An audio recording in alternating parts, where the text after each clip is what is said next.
El Señor esté con ustedes. Lectura del Santo Evangelio según San Mateo. Gloria a ti, Señor.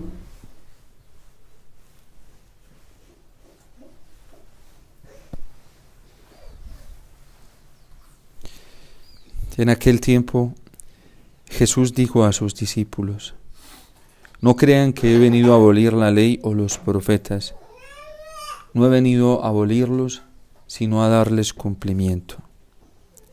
Yo les aseguro que antes de que acabaran el cielo y la tierra, que deje de cumplirse, yo les aseguro que antes se acabarán el cielo y la tierra, que deje de cumplirse hasta lo más pequeña letra o coma de la ley. Por lo tanto, el que quebrante uno de estos preceptos menores y enseñe eso a los hombres, será el menor en el reino de los cielos. Pero el que los cumpla y los enseñe, será grande en el reino de los cielos. Palabra del Señor. Gloria a ti, Señor Jesús.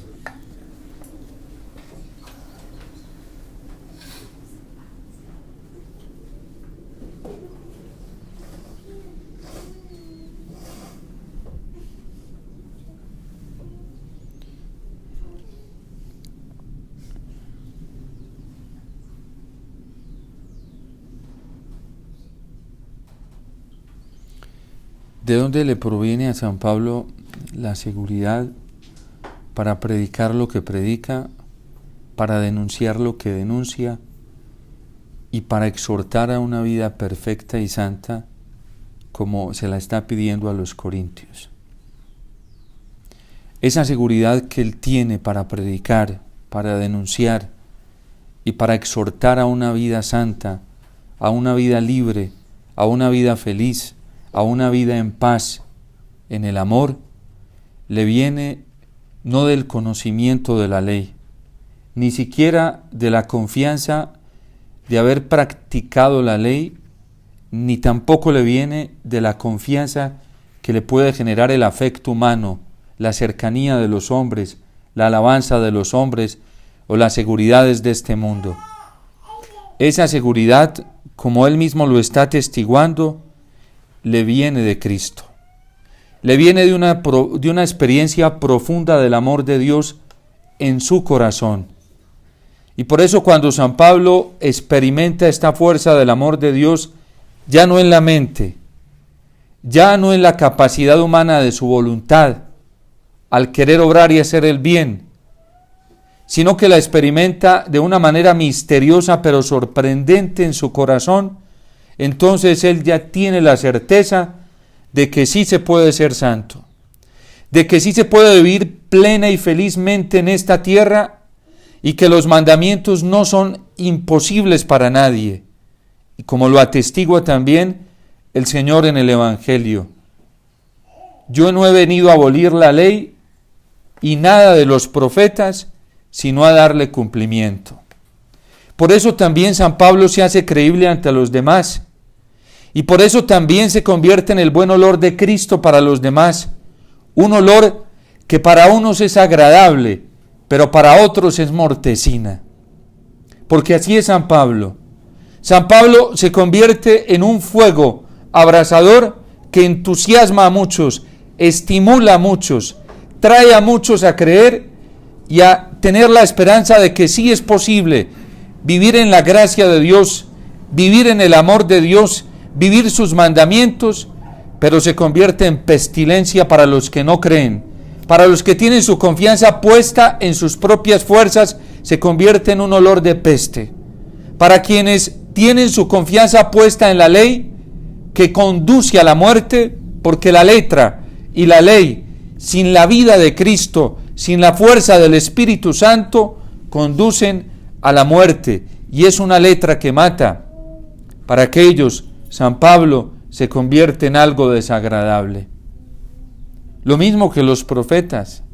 Los profetas para algunos fueron un signo de vida, fueron un signo de ilusión y de esperanza y una posibilidad muy grande de salir de la encrucijada misteriosa y tenebrosa en la que se encontraban, pero también los profetas para muchos en su tiempo y para la mayoría, porque eran la mayoría, se convirtieron en un signo de peste. Todos los profetas. No hay uno de los que fueron fieles al Señor que no hubieran sido signo de contradicción. Y el culmen del profetismo en San Juan Bautista nos lo demuestra. Un hombre agradable en su momento, el mismo Cristo va a hablar de él y le va a decir a los judíos que ellos se emocionaron con su luz solamente unos momentos, pero después lo despreciaron y lo entregaron. Y Juan el Bautista terminó en manos de Herodes y siendo decapitado allí en la cárcel. ¿Quién verdaderamente se goza, se pone feliz y dichoso con la exigencia del Evangelio?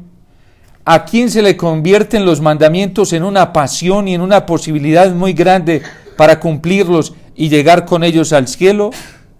En el que ya ha experimentado la fuerza del amor de Dios en el corazón. El que no la ha experimentado no puede hablar de esto, no puede defender esto, no puede creer en esto.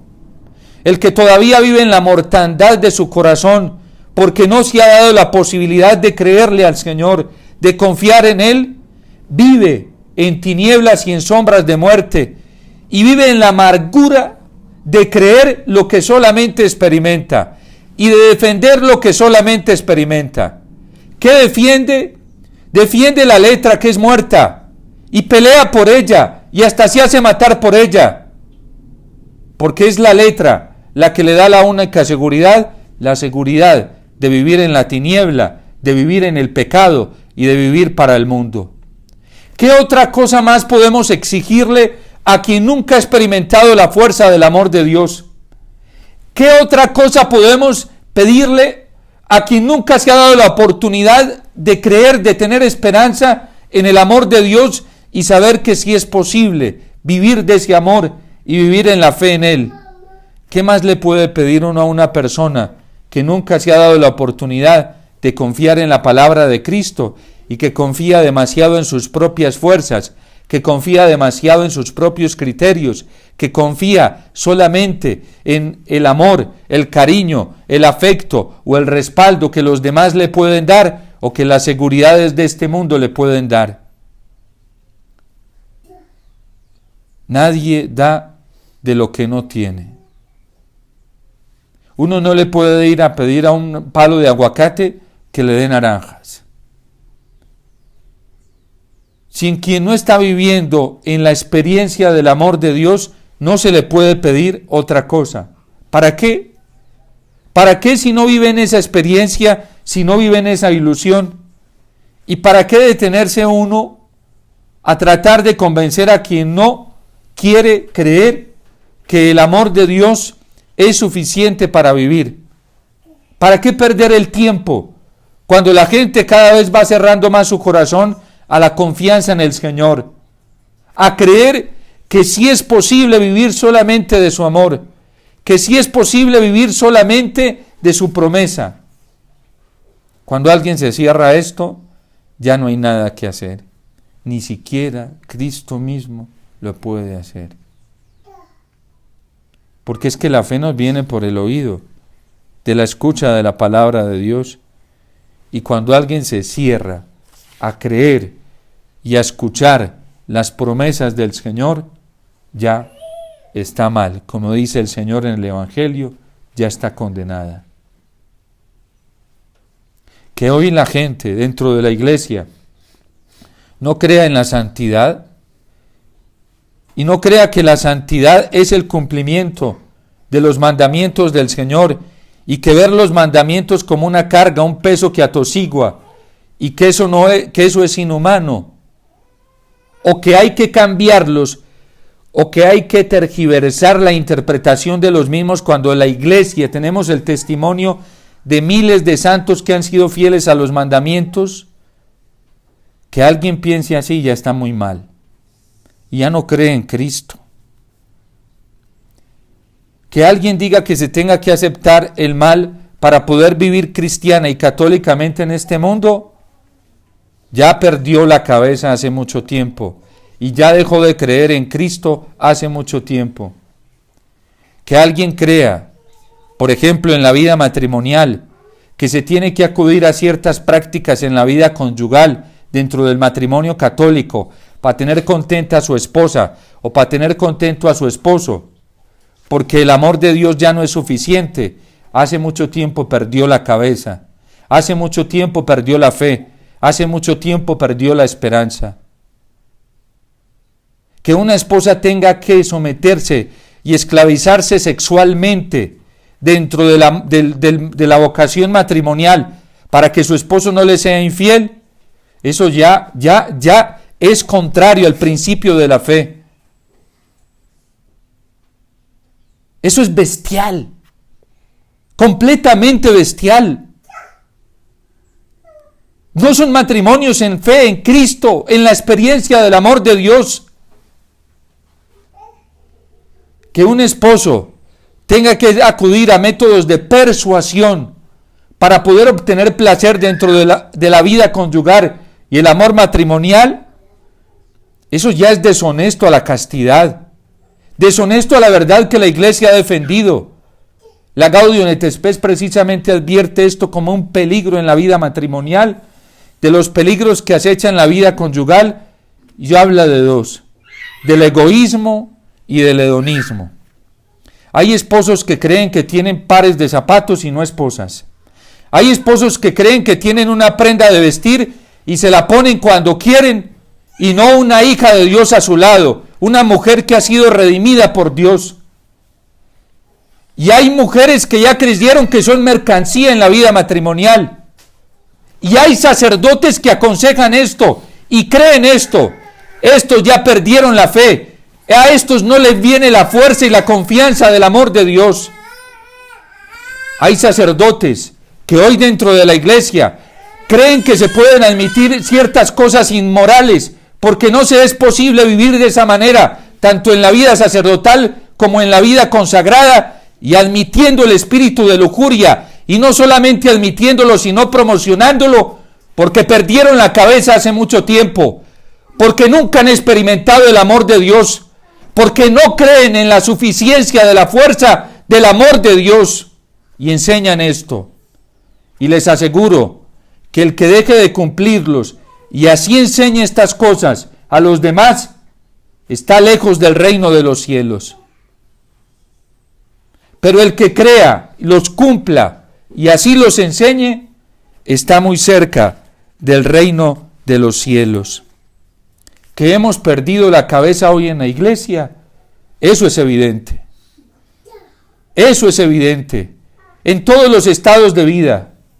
Que para alcanzar la santidad yo tenga que admitir ciertas marionetas intelectuales, teológicas, perspicaces en el ámbito moral, para poder ser fiel en este mundo a la iglesia y ser fiel a Cristo, eso se llama apostasía y bien real.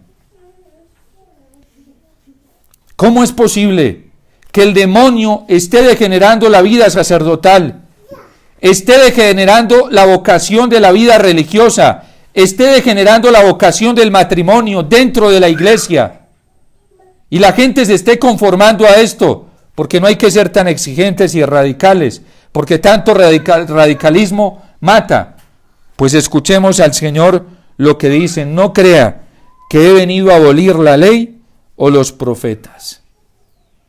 No he venido a abolirlos, he venido a darles plenitud, es decir, ha venido a exigir más.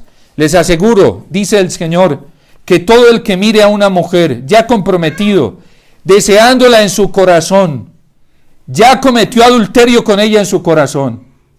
Y la iglesia lo reafirma en la orientación moral y el criterio moral que tiene hasta el momento. San Juan Pablo II decía cómo muchos esposos cometen adulterio y esposas, ya admitiendo en su corazón el deseo, el apetito del placer, pensando en otra persona y deseando a otra persona. ¿Cuántas arbitrariedades ha metido el demonio hoy en la vida matrimonial? ¿Y a cuántos métodos están acudiendo tantos matrimonios para poder tener bien su vida conyugal? ¿Y cuántos están enseñando estas arbitrariedades dentro de la iglesia porque dejaron de creer en el amor de Dios? ¿Será exagerado el padre Omar? No. Es que llevo muchos años escuchando a la gente. Muchos años. No uno ni dos. Años sentándome horas y horas a escuchar y a ser testigo de lo que el demonio ha hecho en el alma de muchos bautizados, en el corazón de muchos bautizados, sacerdotes, consagrados, religiosas, matrimonios, jóvenes, niños. ¿Por qué a algunos les incomoda tanto esto? Porque es verdad. Y porque muchos viven esta experiencia. Y porque no quieren creerle al Señor. No quieren creer que es posible vivir una vida santa en el Señor. Qué pesar. Y no nos dejemos, quien quiera vivir y hoy esté experimentando la fuerza de su amor en su la fuerza del amor de Dios en su corazón y esté disfrutando los frutos de esta experiencia, cuidado con esas hierbas amargas. Cuidado con esos contagios. Porque hay gente que le cree más al poder del pecado que al poder de Cristo. Hay gente dentro de la iglesia que ya está vencida y le ha creído más al pecado y ya se conformó viviendo en el pecado y aceptando que esa es la vida que le toca. Y hay gente que vive para el pecado y por eso dicen, si mañana peco, mañana me confieso. Pero el que vive en la experiencia del amor de Dios dice, caí, pequé, me voy a confesar y no voy a volver a pecar más, porque no voy a volver a ofender más al Señor. Dos formas diferentes de mirar el sacramento de la penitencia. Una más profana y otra desde la fe. El profano dice, pues no importa, si mañana se me presento y caigo, tengo el sacramento de la penitencia. Y de eso también nos van a pedir cuentas. Porque uno no puede jugar con la misericordia de Dios. Por eso, pidámosle al Señor vivir dentro de esta dimensión de la plenitud de la ley. ¿A quién le estamos creyendo? ¿Al demonio y al mundo que nos están diciendo que es imposible? ¿A quién le estamos creyendo? Porque quien hoy vive la amargura de la tristeza y vive bajo el dominio del miedo, es porque cree que es imposible. Y no le ha creído al Señor. Y esas son hierbas amargas que no se pueden tolerar ni aceptar. ¿Cómo es posible que hoy le creamos más al poder del mal que a la omnipotencia del Señor? ¿Cómo es posible que hoy le creamos más a las amenazas del mundo que a la promesa del triunfo que el Señor nos está haciendo? Porque no nos confiamos en una fuerza humana, dice San Pablo. No es que yo quiera atribuirme algo como propio, sino que mi capacidad me viene de Dios, el cual me ha hecho servidor competente para una nueva alianza. Que levante la mano hoy el bautizado que cree esto y que tiene la certeza de que ya fue capacitado, porque si no la creemos, estamos muy mal. Muy mal. No es que me van a capacitar. Padre, es que Dios llama y después capacita. Eso es falso. Dios llama y capacita en el momento, porque si no sería injusto. Padre, pero eso es lo que me han enseñado. Te lo han enseñado mal. Porque miren lo que dice San Pablo. No es que yo quiera atribuirme algo como propio, sino que mi capacidad me viene de Dios, el cual me ha hecho servidor competente de una nueva alianza basada no en la letra, sino en el Espíritu. Porque la letra mata, pero el Espíritu da vida. Gracias a Dios, la fe de la Iglesia sigue vigente en esto. San Pablo en el capítulo 5 de la carta a los Romanos, dice que ya fuimos justificados. Ya fuimos justificados. Ya estamos en paz con Dios. Padre, pero yo todavía no. ¿Por qué? Porque le estás creyendo más al mundo y al diablo. Y no le estás creyendo al Señor. Un sacerdote que viva esperando a ver de dónde me cae la capacidad, sí, para serle fiel al Señor en el celibato, en los compromisos de la vida, a ver cuándo, si mañana me llega la gracia. Ese pobre no cree. Padrecito, a usted lo capacitaron el día de la ordenación sacerdotal. No lo van a capacitar en el 2030 ni en el 2050. Una religiosa, un religioso que vive mirando para arriba a ver cuándo le llega la gracia, la fuerza para vivir la pobreza, la obediencia y la castidad. A ver, en el 2035 a ver si me llega. Yo voy a esperar, yo tengo mi esperanza puesta en el 2035. Hermanito y hermanita, a ti te llegó la capacidad el día de la profesión perpetua. ¿Qué haces mirando allá? ¿Qué hacéis, Galileos, mirando al cielo? Bajen la cabeza y den cuenta y miren la capacidad que Cristo ya les dio. Un esposo, una esposa, no allá a ver si en el 2025 me llega la capacidad para serle fiel al Señor. Hermanitos, están muy equivocados, porque el día del matrimonio, Dios que es fiel, te capacitó con todas las gracias suficientes para no caer. Para ser fiel a ese vínculo matrimonial y para ser fiel en la tarea de la educación de los hijos. Padre, yo me casé y yo me convertí en el dueño de mi esposa y yo en la dueña de mi esposo. Falso. Te casaste y Cristo se convirtió más dueño de ella que tú de ella.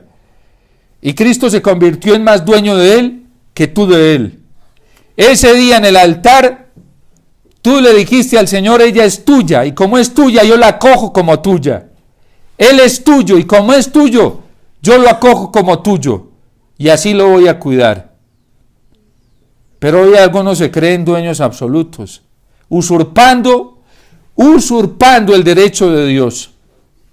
Hay esposos dentro de la iglesia que hasta citan mal la escritura y dicen que son cabezas para ser dominadores y controladores, arbitrarios. No se pongan a pelear con lo que es de Dios, ni se adueñen de lo que a Él le pertenece en doble derecho. Primero en derecho de creación y luego en derecho de redención. Es que los hijos son míos, no son tuyos, son de Dios. Miren cómo viven hoy el tema de la procreación muchos matrimonios. Padre, mi esposa y yo vamos a tener 10 hijos. Espéreme un momentico, y ya le preguntaron a Dios si quiere 10. Porque es que esa es la orientación teológica de la iglesia en el tema de la procreación.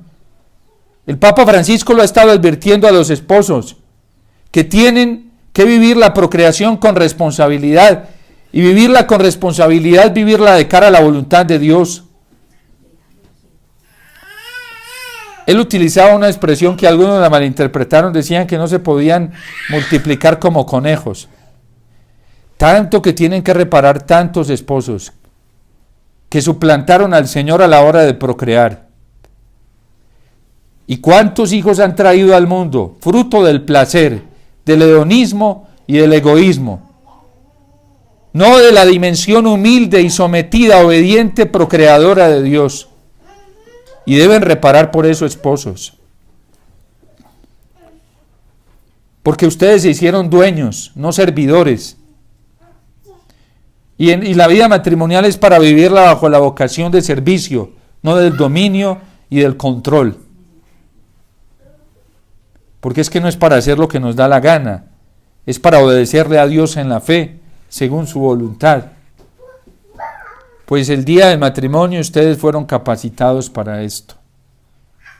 Y para dejar de pensar en ustedes y comenzar a pensar en la voluntad de Dios verdaderamente, que es la santificación mutua y la santificación de esos hijos. Hay esposos que se dedican más a complacerse entre ellos que a pensar en sus hijos. Y no, ya la prioridad son sus hijos. Son sus hijos, de eso te van a pedir cuentas, de tus hijos. ¿Cómo los estás educando? ¿Cuánto amor les estás dando?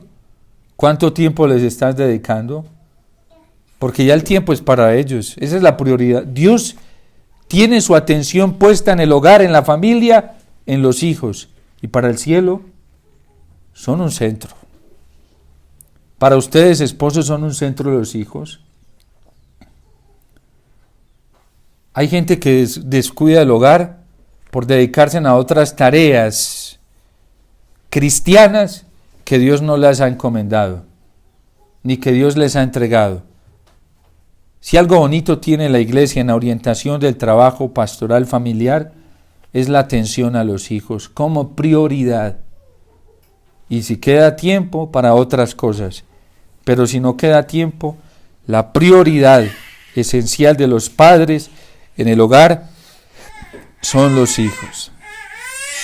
Somos ministros todos. Matrimonio, esposos son ministros de una nueva alianza, la alianza del amor de Dios. Los religiosos y las religiosas somos ministros, porque nos capacitaron para eso, para vivir fieles a nuestros votos. Los sacerdotes somos ministros de una nueva alianza y nos capacitaron para ello. Que no creamos, ese es otro problema que cada uno tiene que mirar cómo lo soluciona con Dios y con la iglesia. Pero nosotros tenemos que creer y no dejarnos atosiguar, ni engañar, ni envenenar, ni dañar por plantas amargas que no creen. Hay que volar. Y para ser libres nos liberó Cristo. Si alguien prefiere quedarse creyendo que la capacidad le viene del mundo, del conformismo con el pecado, de vivir en la esclavitud del pecado, que se quede ahí. ¿Qué podemos hacer nosotros más que seguir adelante y orar y suplicar por quien se quiere quedar? Pero enredarnos en el mismo fango, eso jamás. Dios nos llama a volar bien alto y a ser totalmente libres en Él, no a quedarnos enredados, porque quien se queda enredado cae en el peligro de la apostasía que vive este mundo hoy. Por eso pidámosle al Señor que lleguemos a esa experiencia profunda del corazón que nos da la certeza del amor de Dios. Dios ya nos capacitó, Dios ya nos ungió, Dios ya nos selló, y en Cristo y por su fuerza y por su amor somos victoriosos. No nos dejemos engañar por palabras persuasivas de gente que no cree, que no vive, aunque vayan a misa, aunque recen, aunque reciten largas oraciones, pero si viven en el pecado son esclavos, totalmente esclavos. Si viven en los criterios del mundo, son esclavos del mundo, no de Dios ni de la Virgen, no del Señor. A esos no se les puede ni siquiera escuchar, porque nos resultan embolatando y nos hacen mucho daño. A esos no se les puede creer y no se les puede aceptar. Quien vive para el mundo y no quiere vivir para el Señor, que siga viviendo para el mundo. Lo único que podemos hacer nosotros con la gracia de Dios es dar testimonio y seguir adelante, pero no enredarnos, porque el que se enreda está condenado a terminar en la misma esclavitud. Y si la gente no cree, eso es problema de la gente. Porque hoy se le ha dado a muchos que no creen de andar buscando culpables, cuando el principal culpable somos cada uno de nosotros. La culpa primera por no crecer en la fe no es de los demás, es nuestra. Es nuestra. Porque quien tiene fe de verdad no le afecta nada de eso. Quien tiene esperanza de verdad no le afecta nada de eso. Padre, es que me la quitaron. Yo me fui por ahí por andar con estas personas. Te la quitaron porque tú te la dejaste quitar. Pero la culpa principal es tuya. no es de nadie porque te faltó vivir en la experiencia del amor personal de Dios. Por eso, a nosotros nadie nos quita la fe, somos nosotros los que vamos y la entregamos. Somos nosotros solitos. Y si algo nos la quitó era porque no la teníamos verdaderamente cimentada en el Señor. Los santos nos dan mucho ejemplo de esto. Entonces busquemos esa experiencia profunda con el amor de Dios que tuvo San Pablo, que no se la dejó arrebatar de nada ni de nadie, hasta el punto que prefirió entregar su propia vida antes que dejarse quitar la fe. Entregó su cabeza y se la mocharon, pero jamás entregó la fe. Y por eso hoy es quien es. Dios te salve María, llena eres de gracia, el Señor es contigo.